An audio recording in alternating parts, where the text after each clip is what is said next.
Hello everyone, I am Muhammad Salim and welcome to the channel Right Directions by Salim. इस video में हम Indian polity और governance के related कुछ questions पढ़ेंगे जो कि पास्ट में यूपीएससी के प्रीलिमिनरी एग्ज़ाम के जीएस पेपर में आ चुके हैं।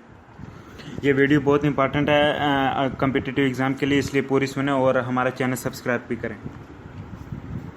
शुरू करते हैं। क्वेश्चन है पहला 2003 में आया था कि consider the following statements and which of the given statement is correct. कुछ स्टेटमेंट हैं, हमें बताना है करेक्ट कौन सी। क्वेश्चन है कि द फंक्शन, ठीक है ना, the functions of the finance commissions are what, ठीक है, ये बताना है हमने। तो करेक्ट आंसर है कि नंबर 1 के to allocate between states and centre the shares of proceeds of taxes, ठीक है, एक ये फाइनेंस कमीशन का काम है। उसके बाद है to consider applications for grant in aid from the states, yes, तो ऐसी एप्लीकेशन कंसीडर करता है grants in aid from the state, ये फाइनेंस कमीशन का काम है। डिटेल में देखते हैं।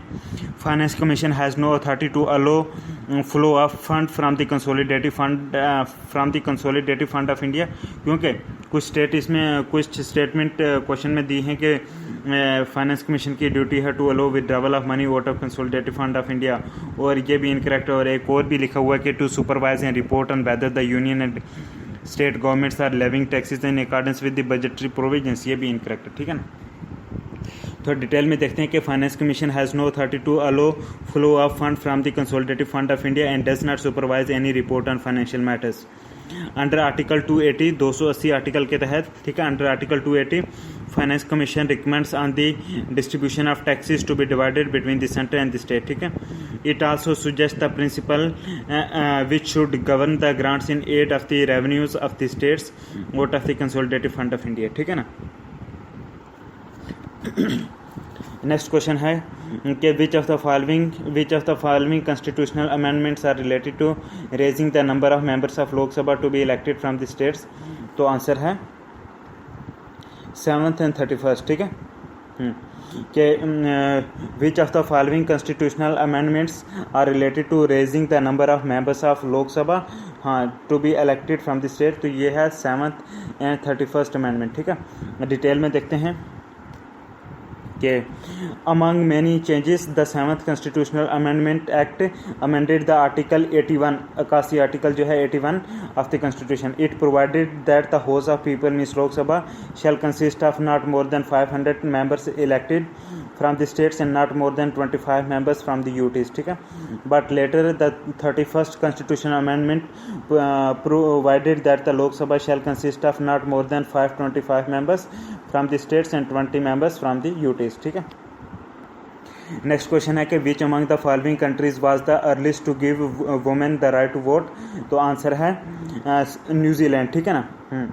कि इन द ईयर 1893, 1893 में New Zealand gave the right to vote to women, ठीक है। Ireland, India, US gave the right to vote to women in 1915, 1950 and 1920, ठीक है। आयरलैंड ने औरतों को वोट का हक दिया 1915 में, इंडिया ने औरतों को वोट का हक दिया 1950 में और यूएसए ने दिया 1920 में, ठीक है। नेक्स्ट क्वेश्चन है विच one of the following schedules of the Indian constitution list the names of state and specify the territories, ठीक है। तो आंसर है फर्स्ट वन, ठीक है ना, फर्स्ट शेड्यूल, ठीक है। डिटेल में देखते हैं। First schedule of the Indian constitution deals with the name of state and their territories and union territories, ठीक है। Second schedule contains provisions relating to the emoluments, salaries etcetera of the offices like president, governor, speaker, deputy speaker, जजेस of the supreme court, CAG etcetera, ठीक है ना। Third schedule contains oaths और affirmations of union ministers, MPs, CAGs, जजेस etcetera. Fourth schedule contains the allocation of seats in the Rajya Sabha to the states and the UTs. Next question है कि with reference to the Indian public finance, ठीक है, with reference to Indian public finance consider the following statement. कुछ statement दी गई हैं, फिर बताना है which of the statements given above are correct, ठीक है ना।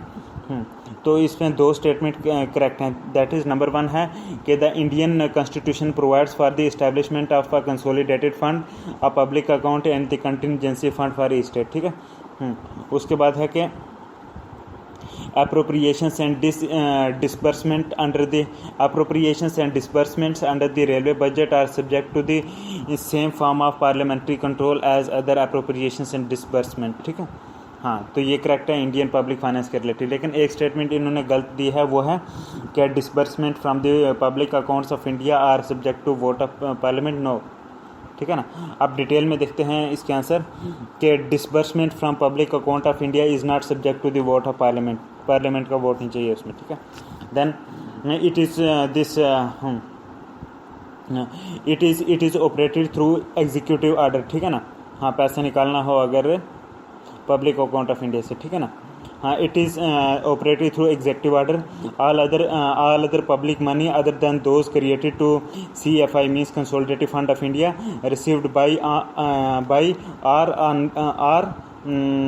On behalf of the government shall be credited to the public account. ठीक है ना, they are mostly in nature of banking transactions. ठीक है, नेक्स्ट क्वेश्चन है कि which of the following statements is not correct. ठीक है ना, हाँ, तो एक स्टेटमेंट इनकरेक्ट है, बाकी 3 सही हैं. वो इनकरेक्ट वाली ये है कि in Lok Sabha a no confidence motion has to set out the grounds on which it is based. ठीक है, नो, इट इज़ इनकरेक्ट है. ठीक है ना, कि there is no need to set out the ground for no confidence motion. This is needed in case of censure motion. ठीक है, सिर्फ जो सेंश्योर मोशन होता है उसमें जो है वो ग्राउंड बताना है कि किस बेस पे हम इसको कर रहे हैं सेंश्योर मोशन. ठीक है, हाँ, article 75 of the constitution states that the council of ministers shall be collectively responsible to the Lok Sabha. ठीक है, आर्टिकल 75 कहता है कि जो काउंसिल ऑफ मिनिस्टर्स हैं they are collectively responsible to the Lok Sabha. ठीक है, it means that they should enjoy the support of the majority of Lok Sabha members. ठीक है, the procedures of no confidence motion is mentioned in rule 198 rule 198 rule 198. ठीक है, of the conduct of business rule of the Lok Sabha. ठीक है ना, हाँ, conduct of business rule of Lok Sabha उसका rule number 198 है ये नो कॉन्फिडेंस वाला. ठीक है ना. अच्छा, कुछ करेक्ट स्टेटमेंट थी क्वेश्चन में, वो देख लेते हैं. तो वो है कि in the case of no confidence motion in Lok Sabha no conditions of admissibility have been laid down in the rules. ठीक है, उसके बाद है कि a motion of no confidence once admitted has to be taken up within 10 days of the leave being granted. ठीक है ना.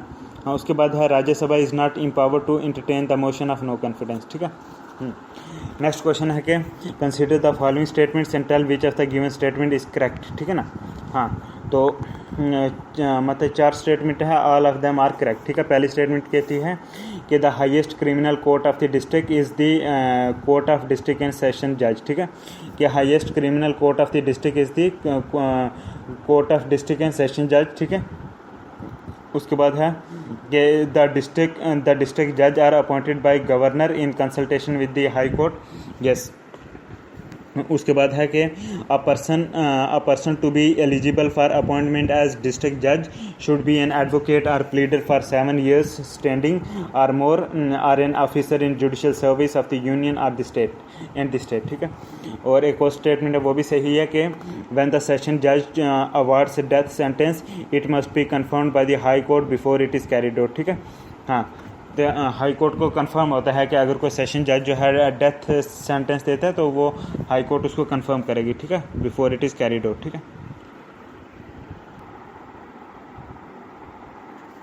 हाँ, तो मतलब जो आर्टिकल 233 आर्टिकल 233 है उसमें ये 2 स्टेटमेंट लिखी हैं कि एक है कि द डिस्ट्रिक्ट जज are appointed by the governor in consultation with high court, और उसके बाद है कि a person to be eligible for appointment as district जज शुड बी एन एडवोकेट और प्लीडर ऑफ 7 years स्टैंडिंग और more as an officer in judicial service of the union and the state. ठीक है,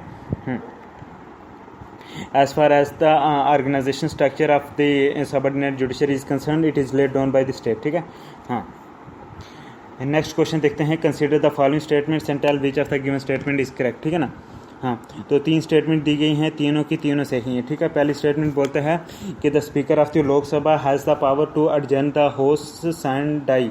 ठीक है, होस्ट साइन डाई, ऐसे यानी sign die, ठीक है ना, कि speaker of the Lok Sabha has the power to adjourn the house sine die but on prorogation it is only the president who can summon the house, ठीक है। उसके बाद unless sooner dissolved or there is an extension of the term there is a automatic dissolution of the Lok Sabha by efflux of time at the end of the period of 5 years even if no formal order of dissolution is issued by president, ठीक है। उसके बाद है कि the speaker of Lok Sabha continues in office of even after the dissolution of the house and until immediately before the first of meeting the host, ठीक है ना। Detail में देखते हैं कि the speaker of the Lok Sabha is the presiding officer of the Lok Sabha all the given, अच्छा हाँ, next question देखते हैं कि which one of the following statement correctly describes the fourth schedule of the constitution of India, ठीक है ना। हाँ, तो वो है कि fourth schedule allocate seat in the council of states, ठीक है, राज्यसभा में सीट एलोकेट करता है फोर्थ शेड्यूल, ठीक है। डिटेल में देखते हैं कि schedule 4 contains allocation of seats for council of states means Rajya Sabha, ठीक है। Seventh schedule contains the distribution of powers between the union and the states, ठीक है। दिस सेवंथ शेड्यूल जो है, ठीक है ना, हाँ, it seventh schedule contains the distribution of powers between the union and the state, ठीक है। It contains the subjects of union list, state list and concurrent list, ठीक है, सेवंथ शेड्यूल। उसके बाद है एट्थ शेड्यूल कंटेन्स 22 लैंग्वेजेस, ठीक है। Eighth schedule में 22 लैंग्वेजेस हैं रिकॉग्नाइज्ड बाय द कॉन्स्टिट्यूशन, ठीक है। Then sixth schedule contains the provisions regarding the administration of tribal areas in the state of Assam, Meghalaya, Tripura, Mizoram. AMTM means Assam, Meghalaya, Tripura, Mizoram. Next question है कि the resolution for removing the vice president of India can be moved in the, answer है Rajya Sabha alone, ठीक है। Vice president को हटाने के लिए सिर्फ राज्यसभा में ही जो वो रिजोल्यूशन लाया जा सकता है, ठीक है, कि vice president can be removed from his office by a resolution passed by Rajya Sabha by an absolute majority and agreed to by the Lok Sabha, ठीक है। नेक्स्ट क्वेश्चन इज, हाँ, लोकसभा भी एग्री होना चाहिए, ठीक है। Next question is with reference to the constitution of India which one of the following pairs is not correctly match, ठीक है। तो आंसर है स्टॉक एक्सचेंजेस कंकरेंट लिस्ट, ठीक है ना। हाँ, कि with reference to constitution of India which one of the following pairs is not correctly match, जो इनकरेक्ट मैच है वो है कि पहले लिखा है स्टॉक एक्सचेंज और आगे लिखा कंकरेंट लिस्ट, ये इनकरेक्ट है, ठीक है। स्टॉक एक्सचेंज कंकरेंट लिस्ट में नहीं आता, ठीक है। हाँ, stock change and future markets are mentioned in the entry 48 of the union list in the 7th schedule of the constitution, ठीक है।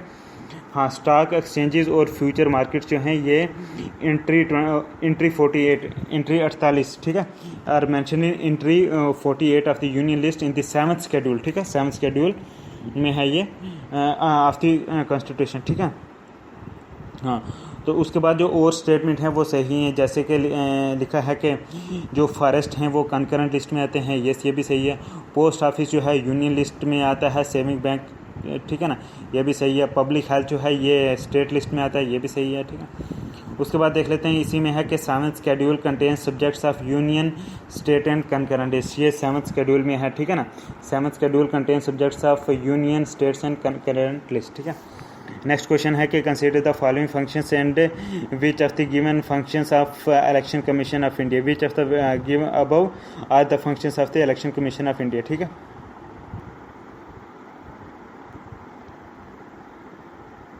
हाँ, ऊपर वो हमने पढ़ा था कि स्टॉक एक्सचेंज और फ्यूचर मार्केट्स जो हैं वो एंट्री 48 यूनियन लिस्ट में है 7th शेड्यूल में कॉन्स्टिट्यूशन के, और 7th शेड्यूल में जो है 3 सब्जेक्ट हैं, यूनियन, स्टेट और कंकरेंट लिस्ट के, ठीक है ना। नेक्स्ट क्वेश्चन था कि करेक्ट स्टेटमेंट बताओ, वो हमने पढ़ी है कि नंबर 1 आ गया था कि superintendence direction and conduct of free and fair elections, ठीक है। हाँ, ये जो कि इलेक्शन कमीशन ऑफ इंडिया के फंक्शन थे। उसके बाद preparation of electoral roll for all elections to the parliament, state legislature and office of the president and vice president. उसके बाद था कि giving recognition to political parties and allotting election symbol to political parties and individual contesting election, ठीक है। उसके बाद हम इसी में देख लेते हैं कि election commission of India is not the final authority to decide the election disputes, ठीक है। Supreme court proclaims the final verdict in case of disputes in the election of the president and vice president, ठीक है। हाँ, it is the high court which decides the election petitions involving disputes of the parliament as well as that of the state legislature. Next question है consider the following statements and which of the given statement are correct, ठीक है ना। हाँ, तो कुछ statement दी हैं 3, उनमें से सिर्फ 2 ही करेक्ट हैं। वो स्टेटमेंट देखते हैं जो करेक्ट हैं। नंबर 1 ये है कि the secretary of the planning commission of India is also the secretary of national development council, ठीक है, ये भी सही है। उसके बाद है कि the constitution includes economic and social planning in the concurrent list in the 7th schedule of the constitution, कि the constitution includes the economic and social planning in the concurrent list in the 7th schedule of the constitution of India, ठीक है। कि जो economic और social planning है ये concurrent list में है जो कि 7th schedule है कॉन्स्टिट्यूशन के उसमें, ठीक है। हाँ, एक और स्टेटमेंट है वो इनकरेक्ट है, ठीक है। उसमें लिखा है कि the highest deciding body for planning in India is the planning commission of India. No, it is incorrect because the highest deciding body for planning in India is the national development council, ठीक है। हाँ, planning के लिए जो highest body है वो है कौन सी, नेशनल डेवलपमेंट काउंसिल NDC, ठीक है। NDC हाईएस्ट जो है वो हाईएस्ट डिसाइडिंग बॉडी है प्लानिंग के लिए। नेक्स्ट क्वेश्चन है with reference to the Indian parliament which one of the following is not correct, ठीक है ना।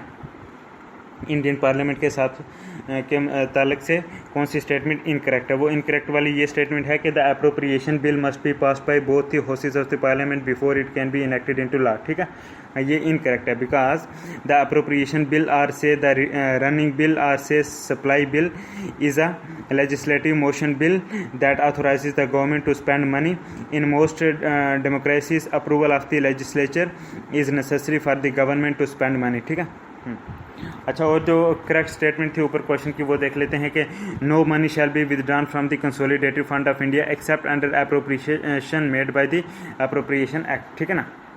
कि कोई पैसा कंसोलिडेटेड फंड से नहीं लिया जाएगा जब तक कि अप्रोप्रिएशन नहीं करी जाएगी अप्रोप्रिएशन एक्ट के तहत, ठीक है। उसके बाद था कि finance bill is required for proposing new taxes but no another bill और act is required for making changes in the rates of taxes which are already under operation, ठीक है। उसके बाद है कि no money bill can be introduced except on the recommendation of the president, ठीक है।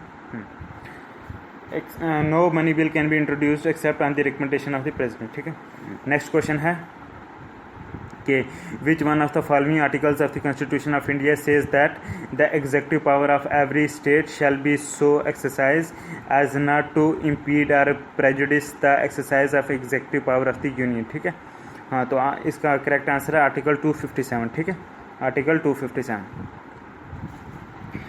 हाँ, क्वेश्चन था कि which one of the following articles of constitution of India says that the executive power of every state shall be to so exercise as not to impede और prejudice the exercise of executive power of the union, ये article 257 में, ठीक है। Detail में देखते हैं कि the provision is mention under article 257 clause 1, ठीक है। Article 257 in the constitution of India deals with control of union over states, ठीक है। यूनियन को कंट्रोल करता है ओवर स्टेट्स, ठीक है। आर्टिकल 257 ये इंपॉर्टेंट है। 257 यूनियन को कंट्रोल करता है स्टेट के ऊपर, ठीक है ना। हाँ, the executive power of the union shall also extend to the giving of directions to a state as to the measures to be taken for the protection of the railways within the state, ठीक है। हाँ, तो next question है कि match list first with list second and tell the correct answer, ठीक है। List 1 में आ गया constitution of article of constitution of India और लिस्ट सेकंड में आ गया प्रोविजन, ठीक है। हाँ, तो पहला ये हम करेक्ट देखते हैं, ठीक है। आर्टिकल 14, 15, 16, 17 का जिक्र। हाँ, तो हमने ये देखना है लिस्ट 1 में आ गया आर्टिकल, लिस्ट सेकंड में आ गया प्रोविजन, ठीक है। पहला आ गया आर्टिकल 14। आर्टिकल 14 में क्या है कि the state shall not deny to any person equality before law और the equal protection of laws within the territory of India, ठीक है। ये आर्टिकल 14 में आता है 14 आर्टिकल में। आर्टिकल 15 कहता है कि the state shall not discriminate against any citizen on ground only of religion, race, caste, sex or place of birth or any of them, ठीक है। ये आर्टिकल 15 में है। ठीक है, कि इन बुनियाद पर जो है स्टेट डिस्क्रिमिनेट नहीं करेगी। आर्टिकल 15 में है ये, ठीक है। आर्टिकल 16 कहता है कि there shall be equality of opportunity for all citizens in matters relating to employment और appointment to any office under the state, ठीक है। देन आर्टिकल 17 कहता है कि untouchability is abolished and its practice in any form is forbidden. Next question देखते हैं, ये assertion reason type का क्वेश्चन है, ठीक है ना। इसमें जो असर्शन वाली स्टेटमेंट है वो सही है और जो रीजन वाली स्टेटमेंट है वो गलत है, ठीक है। नेक्स्ट क्वेश्चन है असर्शन रीजन। इसमें असर्शन वाली स्टेटमेंट सही है, रीजन वाली गलत है, ठीक है। असर्शन वाली स्टेटमेंट में बोलता है कि the central rural sanitation programme was launched in 1986 to improve the quality of life of rural people in India, ठीक है। यस, बिल्कुल सही। तो रीजन वाली स्टेटमेंट इनकरेक्ट है, क्यों? क्योंकि उसमें ये लिखा है कि rural sanitation is a subject in the concurrent list of the constitution of India. ये इनकरेक्ट है because concurrent list has 47 subjects. Concurrent list में 47 सब्जेक्ट्स हैं, but rural sanitation is not one of them, ठीक है। Rural sanitation concurrent list में नहीं आती है, ठीक है। हाँ, तो नेक्स्ट क्वेश्चन हम देखते हैं Which article of the Constitution of India says no child below the age of 14 years shall be employed to work in any factory or mine or engaged in any hazardous environment, ठीक है ना। तो answer है कि article 24 में है, ठीक है। हाँ हाँ 24 में है ये चीज़ लिखी हुई कि 14 साल से नीचे कोई जो है बच्चे को जो है वो एम्प्लॉय नहीं करेंगे किसी फैक्ट्री या माइन में जो कि हैज़र्डस एम्प्लॉयमेंट है, ठीक है ना, या कोई और हैज़र्डस एम्प्लॉयमेंट। आर्टिकल 24 में डिटेल देखते हैं कि this article 24 is a fundamental right that is right against exploitation. Article 24 में part 3 of the constitution of India. Fundamental right is a charter of rights contained in the Constitution of India. It guarantees civil liberties such that all Indians can lead their lives in peace and harmony as citizens of India. Next question है, according to the national human right commission act 1993 1993 का who amongst the following can be its chairman, ठीक है। तो answer है कि only a retired chief justice of India can be its chairman, ठीक है। Yes, next detail में देखते हैं कि according to national human right commission act 1993 1993 का the chairperson must be a retired chief justice of India. The commission consist of a chairman and 4 members. Members should be serving are retired judges of the Supreme Court, or serving are retired chief justice of a high court, and 2 persons having knowledge or practical experience with respect to the human rights, ठीक है। The chairman of National Commission for Minorities, SC, ST and women are ex officio members of the NHRC, ठीक है। कि the chairman of the National Commission for Minorities, SCs, STs and women are ex officio members of a National Human Rights Commission, ठीक है। Next question है, who among the following was never the Lok Sabha speaker. Option है आपके पास KVK Sundaram, then GS Dhillon, GS Dhillon, then Baliram Bhagat and then Hukam Singh, ठीक है। इनमें से कौन सा जो है कभी लोकसभा का स्पीकर नहीं रहा, वो था KVK सुंदराम जो है, he was never the Lok Sabha speaker, ठीक है। तो लोकसभा स्पीकर जो बाकी हैं वो लोकसभा स्पीकर है जिनमें GS धीलान, बलीराम भगत एंड हुकुम सिंह, ठीक है। डिटेल देखते हैं कि KVK Sundaram was never the Lok Sabha speaker. He was an Indian civil servant who holds the record as the first law secretary 1948 से 1958 तक of independent India and second chief election commissioner of India. ठीक है. Next question है कि which of the following pairs is correctly match. ठीक है. First column में आ गया डिपार्टमेंट और सेकंड कॉलम में आ गया ministry of government of India. ठीक है. फर्स्ट कॉलम में आ गया डिपार्टमेंट, सेकंड कॉलम में आ गया ministry of government of India. ठीक है.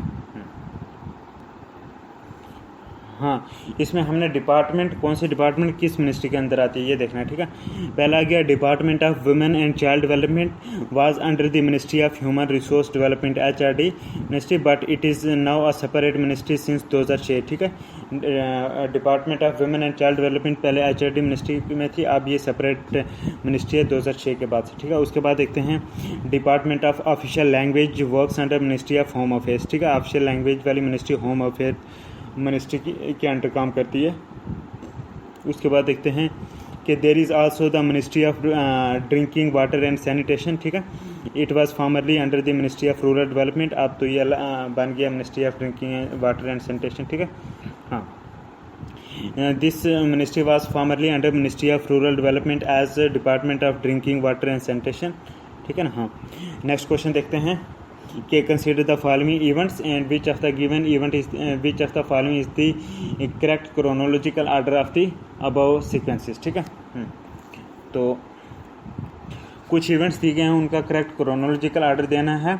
तो वो इस तरह से है कि पहला आ गया कि फॉर्मेशन ऑफ हरियाणा स्टेट, ये 1966 में बनी।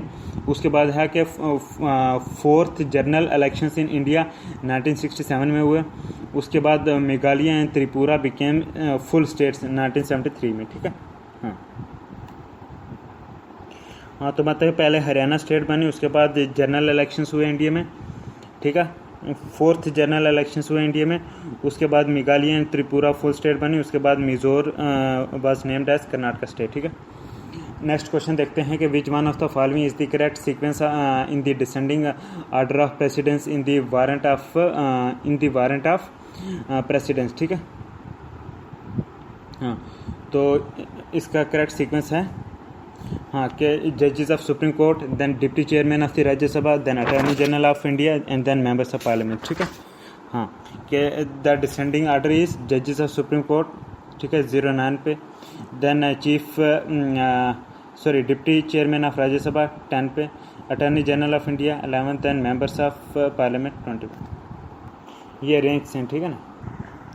नेक्स्ट क्वेश्चन है कि consider the following statements and for which of the above are Lok Sabha Adalat held, ठीक है। हाँ, कुछ ऑप्शंस दिए गए हैं, फिर बताना है इनमें से किस ऑप्शन के लिए जो है लोक अदालत जो है वो लोकसभा नहीं सिंपल लोक अदालत हेल्ड करी जाती है। तो वो है कि मोटर एक्सीडेंट केसेस जो होते हैं, हाँ 3 ऑप्शन है। नंबर 1 है कि disputes with mobile cellular companies, ये नहीं, ठीक है। फिर है पेंशन केसेस, ये भी नहीं। फिर है मोटर एक्सीडेंट केसेस, यस, इसके लिए लोक अदालत करी जाती है मोटर एक्सीडेंट केसेस के लिए। डिटेल में देखते हैं। लोक अदालत विच मीन्स पीपल्स कोर्ट, ठीक है ना, establish by the government they settles dispute through conciliation and compromise, ठीक है।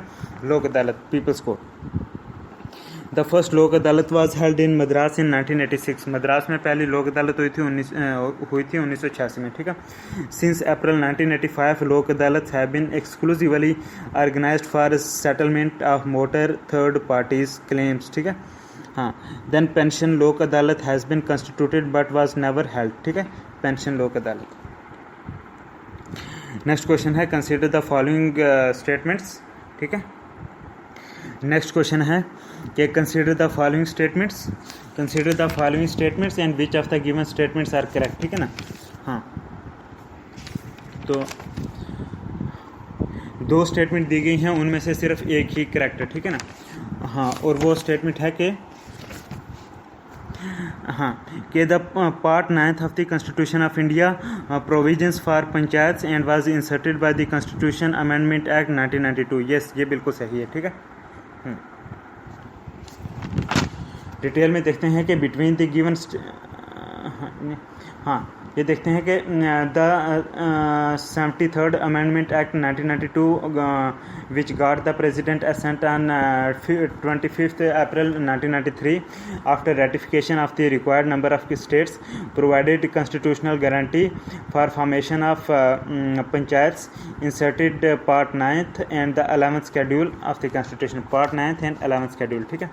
हाँ, it is correct that part 9th A of the Constitution of India contains provisions for municipalities, but ठीक है, हाँ, it is correct that part 9th A Part 9th, subclass A of the Constitution of India contains provisions for municipalities, but Article 243 envisages 3 types, not 2 types of municipality. ठीक है, वो तीन कौन कौन सी जो आर्टिकल 243 में हैं, 3 टाइप की म्यूनसिपलिटीज़. नंबर 1 आ गया नगर पंचायत, नंबर 2 आ गया municipal council for smaller urban areas, और नंबर 3 आ गया municipal corporation for a larger urban area. ठीक है, कि नगर पंचायत, फिर आ गया municipal council for smaller urban areas and then municipal corporation for larger urban area. ठीक है, छोटे अर्बन एरिया के लिए म्यूनसिपल काउंसिल और लार्जर के लिए म्यूनसिपल कॉरपोरेशन. ठीक है.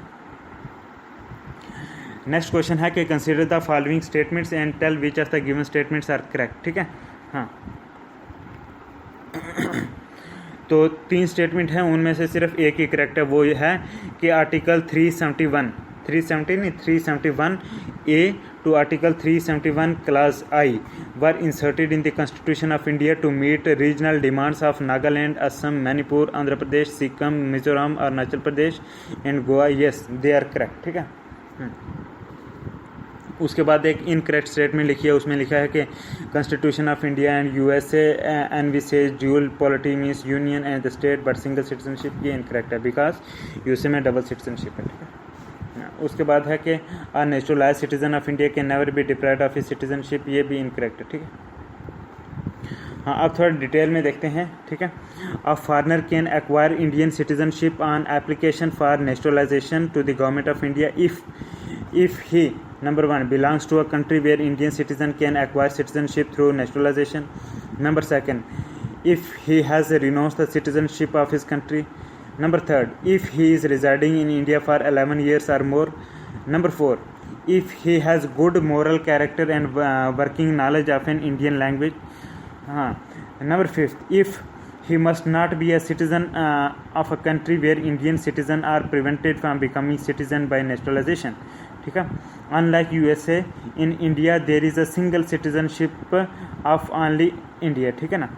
हाँ, a naturalize citizen can be deprived of his citizenship on the basis of fraud, disloyalty to the constitution etcetera. Next question देखते हैं कि consider the following statements and tell which of the given statement are correct. ठीक है ना. तो 3 statement हैं जिनमें से सिर्फ 2 ही करेक्ट स्टेटमेंट हैं. वो हैं कि नंबर 1 के right to property is a legal right but not a fundamental right. ठीक है. यस, ये सही है. उसके बाद है कि article 300 class A was inserted in the constitutional amendment. Yes, article 300 class ए जो है कॉन्स्टिट्यूशनल अमेंडमेंट में डाला गया. ठीक है. एक और इसमें स्टेटमेंट है, वो इनकरेक्ट है कि article 301 pertains to right of property. ये इनकरेक्ट है. ठीक है. अब थोड़ा इस क्वेश्चन में डिटेल्स में देख लेते हैं कि The Indian Constitution does not recognize property right as a fundamental right. ठीक है. The 44th Constitutional Amendment Act 1978 eliminated the right to property as a fundamental right. ठीक है. जो 44th Constitutional Amendment था, एक्ट था 1978 का, उसने right to property को fundamental right से हटा दिया. ठीक है ना. This right to property is inserted in Constitution as legal right and it comes under Article 300 of the Constitution. ठीक है. उसके बाद देखते हैं, और ये 1978 वाले 44 में अमेंडमेंट में ये हटा गया था. ठीक है ना, right to property fundamental right. उसके बाद देखते हैं नेक्स्ट क्वेश्चन है, the constitution 88th amendment act is related to what. Answer है कि दिस कॉन्स्टिट्यूशन 88th 88वां amendment act is empowering the centre to levy and appropriate service tax. ठीक है, ये करेक्ट आंसर है. डिटेल देखते हैं कि the 88th constitutional amendment act means 88वां तरमीमी एक्ट. ठीक है. 88th constitutional amendment act inserted a new article 268A. जो 88th कॉन्स्टिट्यूशनल अमेंडमेंट एक्ट हुआ था, उसने एक नया आर्टिकल इंसर्ट करा जिसका नाम था आर्टिकल 268 क्लास ए. ठीक है ना. इट वाज इन्फोर्स्ड ऑन 15 जनवरी 2004. 15 जनवरी 2004 को ये इन्फोर्स करा गया. ठीक है. Article 268A. ठीक है. हाँ, Article 268A states that the taxes on services shall be levied by the center, but such tax shall be collected and appropriated both by the center and the state. ठीक है. हाँ, हाँ, article 268 कहता है कि जो टैक्सेस हैं services पर वो सेंटर लगाएगा, लेकिन ऐसे टैक्स वो कलेक्ट और अप्रोप्रिएट करेगा सेंटर और स्टेट मिलकर, ठीक है। हाँ, this article 268A was made consequential, हाँ, it made consequential changes to article 270, ठीक है। आर्टिकल 268 जो था it made consequential changes to article 270A, 270 also, ठीक है। नेक्स्ट क्वेश्चन देखते हैं, consider the following statements and tell which of the given statements are correct, ठीक है।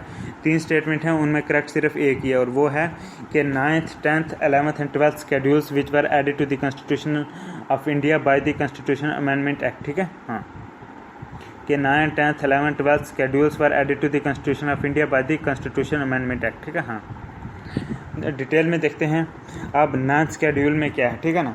9th schedule it is related to land reforms and abolition of zamindari system, ठीक है। हाँ, it contains 25 acts, ठीक है। 9th स्केड्यूल में 25 एक्ट्स हैं। This schedule was added to the constitution in 1951 by the first constitution amendment act, ठीक है। हाँ, it provides immunity to certain laws against judicial review, ठीक है।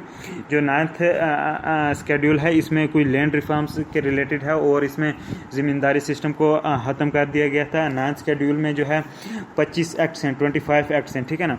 और ये जो 9th स्केड्यूल है ये कॉन्स्टिट्यूशन में ऐड करा गया था 1951 में by first constitution amendment act, ठीक है ना। और ये 9th स्केड्यूल है ये कुछ इम्यूनिटी देता है कुछ सर्टन लॉज को अगेंस्ट जुडिशियल रिव्यू, ठीक है। कुछ चीज़ों पर जुडिशियल रिव्यू 9th स्केड्यूल में नहीं हो सकता, ठीक है। उसके बाद 10th स्केड्यूल का देखते हैं कि 10th schedule has provided provisions regarding disqualification of members on ground of defection, ठीक है। 11th स्केड्यूल जो है it contains 29 subjects on which the panchayats have been given administrative control. It was added to the constitution on 20th April 1992 by the 74th amendment act in 1992, ठीक है। कि जो 11th schedule है इसमें 29 सब्जेक्ट्स हैं, 29 subjects हैं 11th स्केड्यूल में, ठीक है। On which panchayats have been given administrative control, हाँ, कि 11th स्केड्यूल में 29 सब्जेक्ट्स हैं जिनके ऊपर जो है पंचायत को एडमिनिस्ट्रेटिव कंट्रोल दिया गया, ठीक है ना। ये 11th स्केड्यूल जो है ये कॉन्स्टिट्यूशन में ऐड करा था 20 अप्रैल 1992 में, जब 74th अमेंडमेंट एक्ट 1992 में लाया था उसने, ठीक है। हाँ, तो ये हो गया 11th का भी हो गया, ठीक है। अब 12th स्केड्यूल देखते हैं कि 12th schedule it lists 18 subjects on which the municipalities are given administrative control, ठीक है। 12th schedule list 18 subjects, 18 subjects हैं 12th schedule में on which the municipalities are given administrative control, ठीक है ना। This 12th schedule was added to the constitution on 20th April by 74th amendment in 1992, ठीक है। कि ये जो 12th schedule है ये कॉन्स्टिट्यूशन में ऐड करा था 22 अप्रैल को, ठीक है ना, 74th अमेंडमेंट एक्ट 1992 में, ठीक है। ये 12th एक्ट करा था, इसमें 18 सब्जेक्ट्स हैं, ठीक है। याद रखना जो 11th स्केड्यूल है इसमें 29 सब्जेक्ट्स हैं और जो 12th स्केड्यूल है इसमें 18 सब्जेक्ट्स हैं, 18 सब्जेक्ट हैं, ठीक है। 11th वाले में 29 और 12th वाले में 18, ठीक है। हाँ, तो 12th स्केड्यूल वो है जिसमें 18 सब्जेक्ट्स हैं on which the municipalities are given administrative control, ठीक है। 11th में जो 29 सब्जेक्ट्स हैं उनमें पंचायत को दिया गया था एडमिनिस्ट्रेटिव कंट्रोल, और जो 12th स्केड्यूल है इसमें 18 जो सब्जेक्ट्स हैं उन पर म्यूनसिपैलिटीज़ को एडमिनिस्ट्रेटिव कंट्रोल दिया गया, ठीक है ना। This 12th schedule was added to the constitution on 20th April by 74th amendment act 1992, ठीक है। ये जो 12th स्केड्यूल है ये 74th अमेंडमेंट जो 1992 में था उसमें यह डाला गया, ठीक है ना। हाँ, Indian constitution has 22 parts 395 articles, ठीक है ना। इंडियन कॉन्स्टिट्यूशन में जो है 22 पार्ट्स हैं और 395 आर्टिकल्स, ठीक है।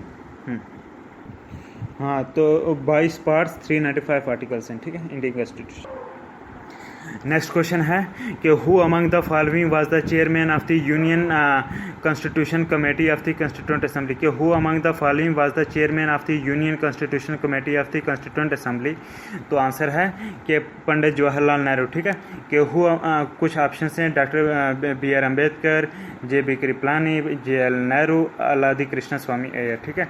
इनमें से who among the following was the chairman of the union constitution committee of the constituent assembly. Constituent assembly की यूनियन कॉन्स्टिट्यूशन कमेटी का चेयरमैन कौन था? वो था पंडित जवाहरलाल नेहरू, ठीक है।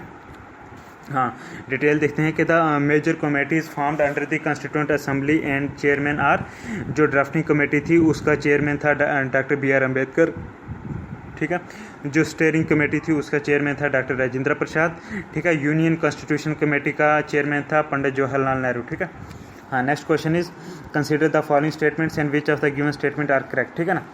Consider the following statements and which of the given statements are correct, ठीक है। हाँ, तो कुछ स्टेटमेंट दी गई हैं और बताना है कौन सी स्टेटमेंट इनमें से जो है वो करेक्ट है, ठीक है, ये बताना है हमको। तो करेक्ट 3 स्टेटमेंट है, करेक्ट सिर्फ एक है, वो है कि all revenue bills must originate in the host of representative of the US Congress, ठीक है। जितने भी रेवेन्यू बिल्स होते हैं वो they must originate in the host of representatives के होस्ट में ओरिजिनेट होना चाहिए ऑफ द यूएस कांग्रेस, ठीक है। हाँ, तो बाकी 2 इनकरेक्ट स्टेटमेंट है। एक में बोलता है कि the constitution of United States of America came into force in 1810, ये भी इनकरेक्ट है। उसके बाद बोलते हैं कि George W Bush is the only president in the history of United States of America, ठीक है, ये भी इनकरेक्ट स्टेटमेंट है, ठीक है ना। हाँ, तो अब डिटेल में देखते हैं, ठीक है। Understand that in US history there are 2 sets of father and son who have been president, ठीक है ना। The family units are John Adams and John Quincy Adams and George Bush and George W. Bush, ठीक है। हाँ, in US history there are 2 sets of father and son, ठीक है। In US history there are 2 sets of father and son who have been president, father और son, ठीक है। ये family units हैं जॉन एडम्स और जॉन क्विंसी एडम्स, ठीक है। एक जॉन एडम्स था और John Quincy Adams, QUINCY Quincy Adams, और एक था जॉर्ज बुश और जॉर्ज डब्ल्यू बुश, ठीक है। जॉर्ज बुश और जॉर्ज डब्ल्यू बुश, ठीक है। हाँ, ये जो है 2 sets of father and son जो प्रेसिडेंट रहे हैं, ठीक है। जॉर्ज बुश और जॉर्ज डब्ल्यू बुश और जॉन एडम्स और जॉन क्विंसी एडम्स, ठीक है। हाँ, उसके बाद है the constitution of the United States is the law of the United States of America and is oldest codified written national constitution still in force, ठीक है। हाँ, this American constitution was completed on 17 September 1787, ठीक है। 17 September 1787 को जो है complete हुआ था, 17 सितंबर 1787, 1787 को, ठीक है ना। 1800 नहीं, 1787 को, बहुत ओल्डेस्ट है, ठीक है ना। 1787 में जो है वो 17 सितंबर 1787 में कंप्लीट हो गया था। 17 September 1787 with its adoption by the constitutional convention in Philadelphia, ठीक है।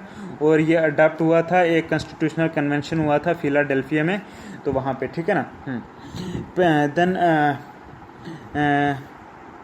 Pennsylvania PENN Penn SYL syl VANI vania, ठीक है। Pennsylvania and was later ratified by special conventions called for the purpose in each of the then existing 13 American states, ठीक है। फिर देखते हैं कि American constitution was completed on 17 September 1787 with its adoption by the constitutional convention in Philadelphia Pennsylvania and was later ratified by the special conventions called for the purpose in each of the then existing 13 American state, उस वक्त की जो 13 American states थी, ठीक है। हाँ, उसके लिए, हर एक के लिए। हाँ, it created a more unified government in place of what then a group of semi-independent states operating under the Articles of the Confederation, ठीक है।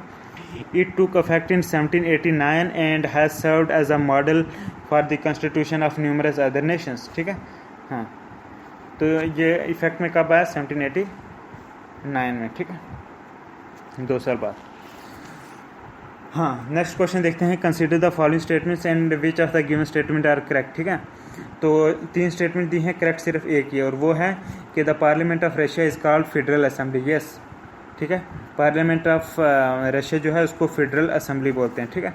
हाँ, तो 2 इनकरेक्ट स्टेटमेंट भी हैं कि एक में बोलता है the council of federation is the Russian parliament is the lower house, council of federation in the Russian parliament is lower house, ये इनकरेक्ट है। उसके बाद बोलता है कि the number of upper house in the Russian parliament is state Duma, ये भी incorrect है, ठीक है। अब थोड़ा डिटेल में देख लेते हैं इसके बारे में, ठीक है। Russia's federal assembly is their parliament, Russia की जो फेडरल असेंबली है वही उनकी पार्लियामेंट है, ठीक है।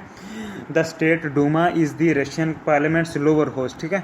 जो स्टेट डूमा है, the state Duma DUMA is the Russian parliament lower house, ये रशिया की पार्लियामेंट का लोअर हाउस है जिसका नाम है स्टेट ड्यूमा, ठीक है। And the upper house of the Russian parliament is the federation council, ठीक है। देखो जो रशिया की पार्लियामेंट है उसका नाम है फेडरल असेंबली, ठीक है। हाँ, तो जो इसका रशियन पार्लियामेंट्स का लोअर हाउस है उसको बोलते हैं स्टेट डूमा, DUMA डूमा, और जो अपर हाउस है रशियन पार्लियामेंट का उसको बोलते हैं फेडरेशन काउंसिल, ठीक है। नीचे वाले को बोलते हैं स्टेट डूमा और ऊपर वाली को बोलते हैं फेडरेशन काउंसिल, ठीक है।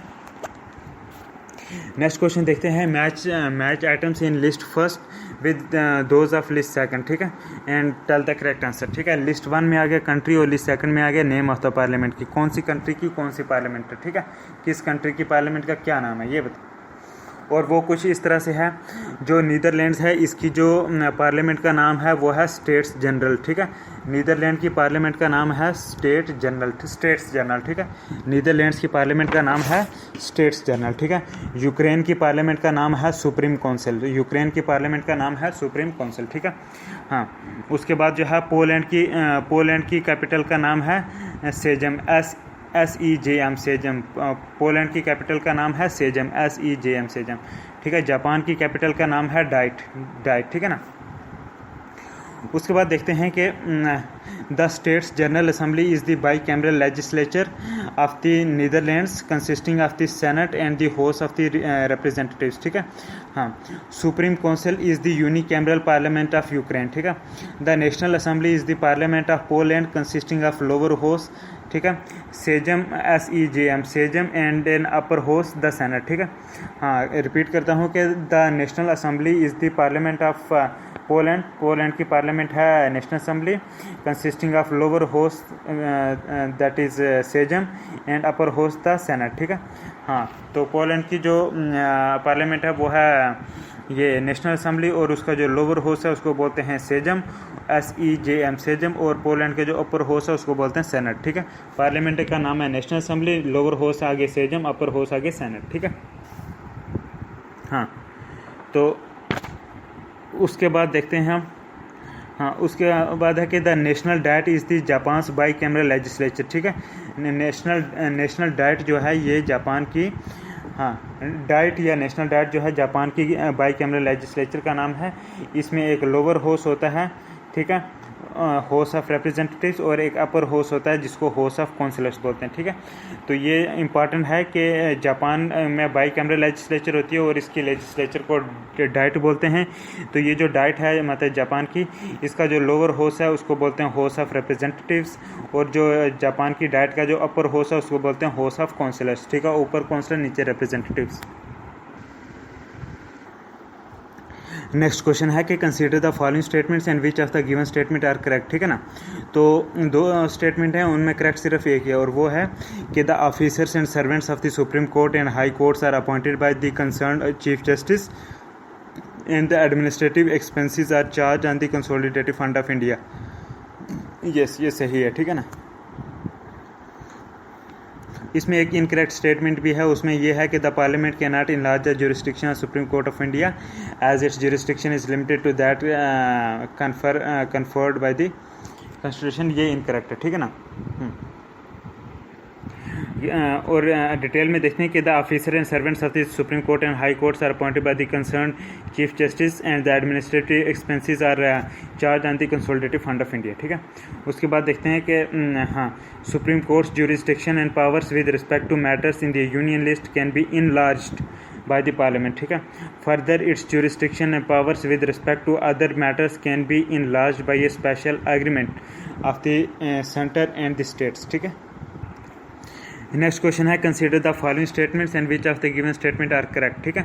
हाँ, तो करेक्ट जो है वो टोटल 3 स्टेटमेंट है, करेक्ट सिर्फ 2 हैं। नंबर 1 आ गया कि Punjab, Haryana and UT of Chandigarh have a common high court, ठीक है।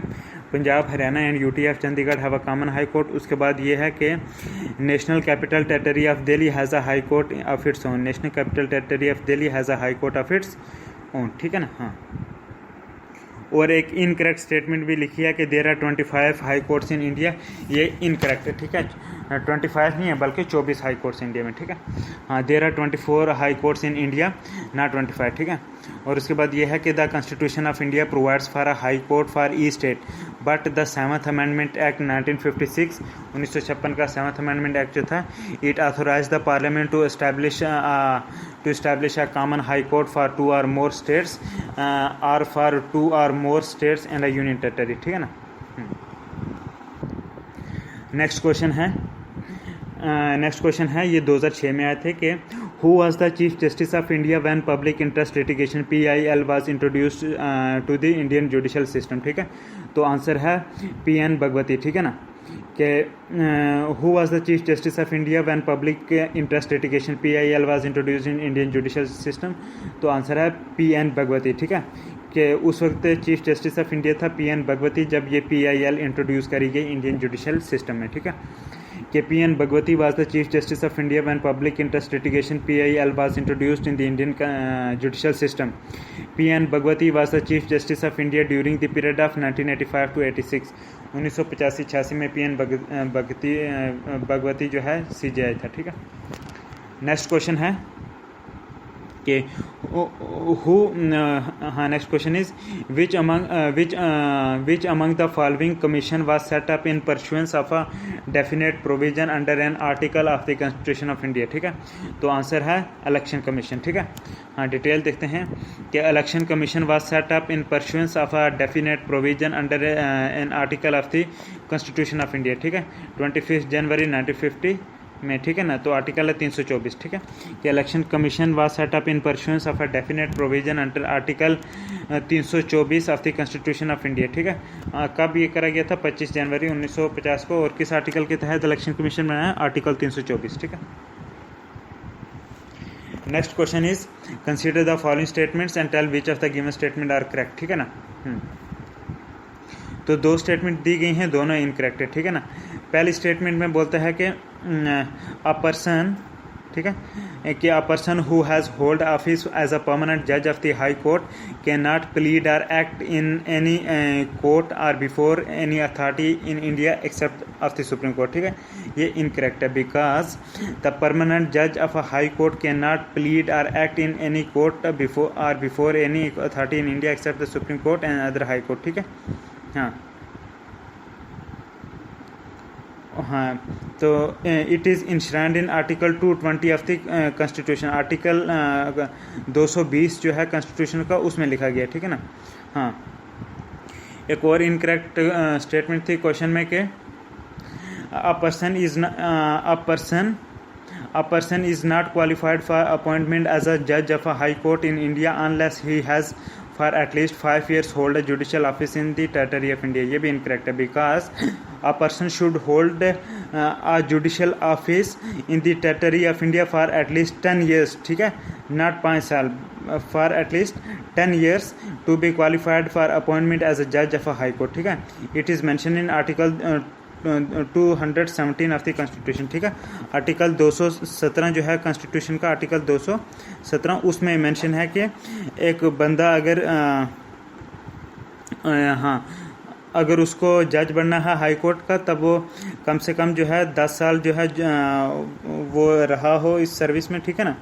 हाँ, तब वो क्वालिफाई होगा जज ऑफ हाई कोर्ट, ठीक है। आर्टिकल 217 में मेंशन है, ठीक है। और आर्टिकल 220 का मैंने जैसे पढ़ा कि परमानेंट जज of a high court can not plead और एक्ट इन एनी कोर्ट और before any authority in India except the supreme court and other high court, ठीक है। ये आर्टिकल 220 में लिखा। नेक्स्ट क्वेश्चन है कि with reference to the government of India various programmes, with reference to the government of India various programmes, what is Nirmal Gram Puraskar? Nirmal Gram पुरस्कार क्या है, ठीक है ना। तो आंसर है कि it is an incentive scheme for Panchayati Raj institution, ठीक है। Nirmal Gram Puraskar is an incentive scheme for Panchayati Raj institution, ठीक है। डिटेल देखते हैं कि Nirmal Gram Puraskar is an incentive scheme for Panchayati Raj institution to maintain hygiene and cleanliness, ठीक है।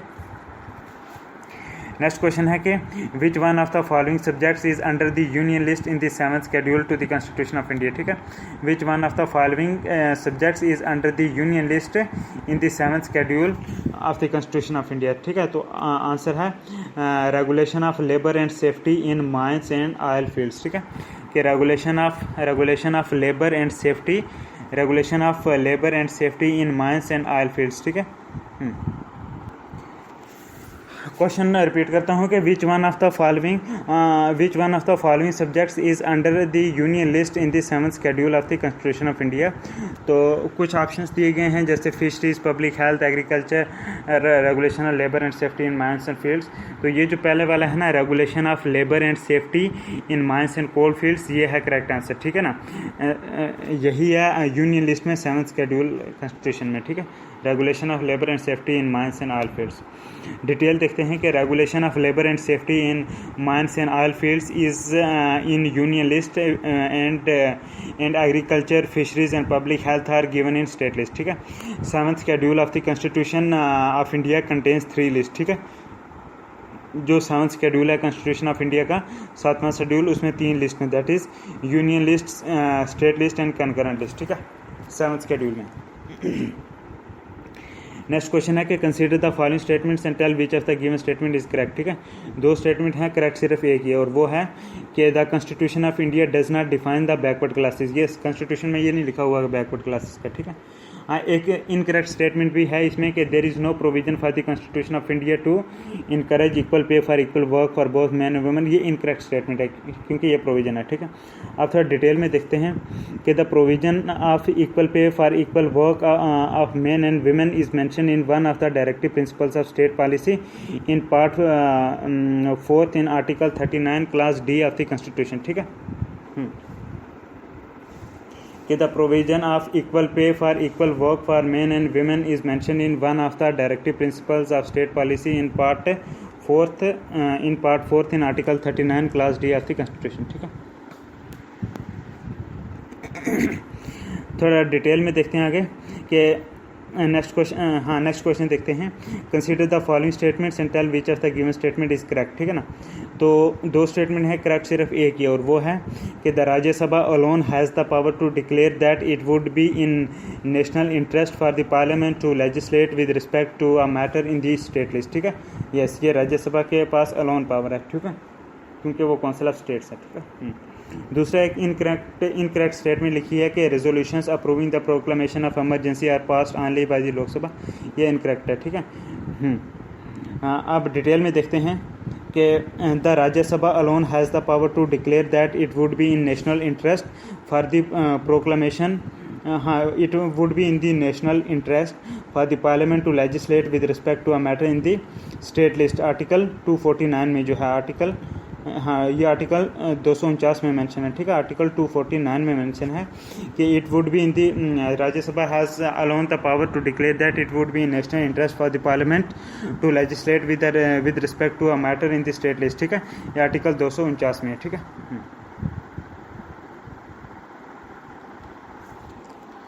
उसके बाद देखते हैं, नेक्स्ट क्वेश्चन देखते हैं कि what does the 104th constitutional amendment bill related to, ठीक है। जो 104th कॉन्स्टिट्यूशनल अमेंडमेंट बिल था, 104 जो तरमीमी बिल था, वो किसके रिलेटेड है, ठीक है ना। तो आंसर है कि 104th constitutional amendment act bill, it is related to providing quota to socially and educationally backward classes in private educational institution, ठीक है, कि providing quota in socially and educationally backward classes in private educational institution, ठीक है। हाँ, तो detail देखते हैं आगे कि 104th constitutional amendment bill is related to provide quota to socially and educationally backward classes in private educational institutions, ठीक है।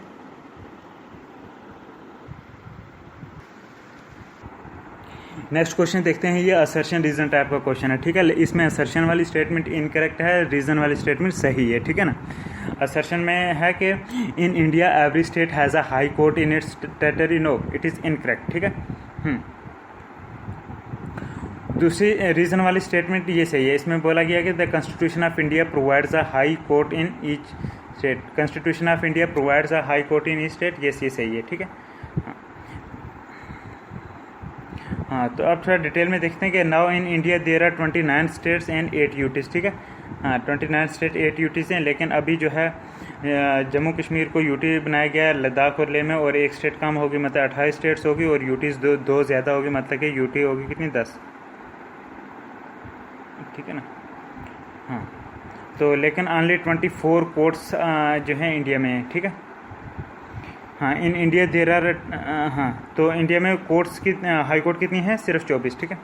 नेक्स्ट क्वेश्चन देखते हैं, consider the following statements and tell which of the given statement are correct, ठीक है ना। तो 3 statement हैं, उनमें से करेक्ट सिर्फ 2 ही स्टेटमेंट हैं, ठीक है। वो है नंबर 1 है कि Sarva Shiksha Abhiyan seeks to provide computer education even in rural areas, ठीक है। कि Sarva Shiksha Abhiyan seeks to provide computer education even in rural areas, yes, ये सही है। उसके बाद है कि education was included in the concurrent list by the 42nd amendment 1976 to the constitution of India, ठीक है। कि education was included in the concurrent list by the 42nd amendment 1976 to the constitution of India, ठीक है। कि education जो है ये concurrent list में डाल दी गई, जो 42वां अमेंडमेंट हुआ 1976 का, ठीक है। तब जो है ये एजुकेशन कंकरेंट लिस्ट में डाल दी गई है 42nd अमेंडमेंट एक्ट 1976 वाले के, ठीक है ना, इंडिया के कॉन्स्टिट्यूशन में। तो हाँ, तो सर्वा शिक्षा अभियान ऐसे जो है it seeks to provide computer education even in rural areas में कंप्यूटर एजुकेशन होनी चाहिए, ठीक है। ऐसे का एक एम है ये भी, ठीक है। और इस क्वेश्चन में एक इनकरेक्ट स्टेटमेंट भी है कि free and compulsory education to the children between 6 to 14 years age group by the state by 76 amendment to the constitution, ये इनकरेक्ट है, ठीक है। थोड़ा डिटेल देख लेते हैं इस क्वेश्चन के बारे में कि free and compulsory education to the children of 6 to 14 years of age group by the state was made a fundamental right by the 86th amendment to the constitution of India, ठीक है ना। ये एक 6 से 14 साल के एज ग्रुप के दरमियान में जो है जो बच्चे हैं उनको फ्री कंपलसरी एजुकेशन देने का जो प्रोविज़न था तो स्टेट के द्वारा, तो ये जो है फंडामेंटल राइट बनाया था 86 अमेंडमेंट एक्ट के थ्रू, ठीक है, ना कि ये जो हुआ था आपका 42nd अमेंडमेंट एक्ट 1976 का, ठीक है। ये 1986 वाले 86 अमेंडमेंट एक्ट जो था, सॉरी 1986 नहीं, मतलब 86 अमेंडमेंट के तहत ये प्रोविज़न रखा गया था, ठीक है ना। फंडामेंटल राइट ये एजुकेशन के रिलेटेड बनाया गया था 6 से 14 साल के अंदर। नेक्स्ट क्वेश्चन है कि ये 2007 में आया था कि who was the speaker of the first Lok Sabha, जो पहली लोकसभा हुई थी उसका स्पीकर कौन था, तो आंसर है जीवी मावलंकर, ठीक है। जीवी Mavalankar was the first, G V Mavalankar was the speaker of the first Lok Sabha, G V Mavalankar, ठीक है ना। हाँ, G V Mavalankar was the speaker of the first Lok Sabha. Detail देखते हैं कि G V Mavalankar from 15 May 1952 till 27 Feb 1956, ठीक है। 15 मई 1952 से लेकर 27 फेब 1956 तक जीवी मावलंकर जो है ये स्पीकर है फर्स्ट लोकसभा का, ठीक है ना। हाँ, 15 मई 1952 से 17 फेब 1956 तक पहली लोकसभा का जो स्पीकर है जीवी मावलंकर, ठीक है। तो और जो मतलब के स्पीकर है, ठीक है, सभी स्पीकर जो अभी तक रहे हैं उनका हम थोड़ा डिटेल देख लेते हैं, ठीक है।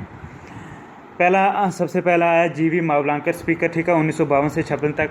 फिर उसके बाद आया एम अनंथा सायनम अयंगर, ठीक है, एम ए अयंगर बोल सकते हो, ठीक है। एम ए अयंगर आया 1956 से 62 तक, ठीक है, स्पीकर, दूसरा स्पीकर।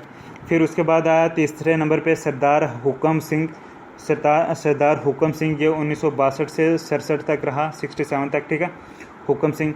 उसके बाद चौथे नंबर पे आया नीलम संजीवा रेड्डी, एन एस रेड्डी भी बोल सकते हैं, नीलम संजीवा रेड्डी, ठीक है। ये 67 से 69 तक रहा, 2 साल तक ही रहा, ठीक है ना।